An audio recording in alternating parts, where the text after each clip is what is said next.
Yung na ano ramayo yet na tiya sa professor awo university hasi yung huno pia no pano yung hu ba bia afa nti ni nuanom professor sa kama ya sotin police ko fi ho e ko hwehwe wa asanti be huno ya huno nti ma ye juma die mu no ya de she anopai etwa so adesi anopai nti anopai sa ko hobi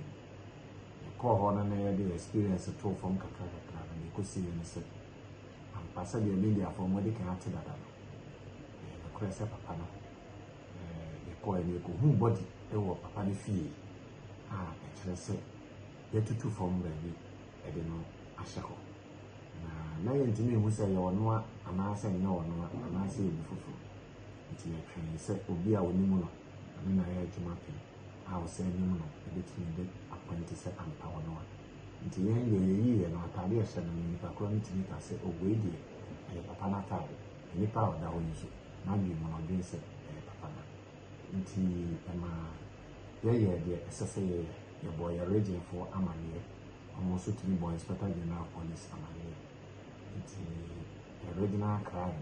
any crime team ni na so ba da kan ho ama eti everybody no dey free ho say asan for wa person bisa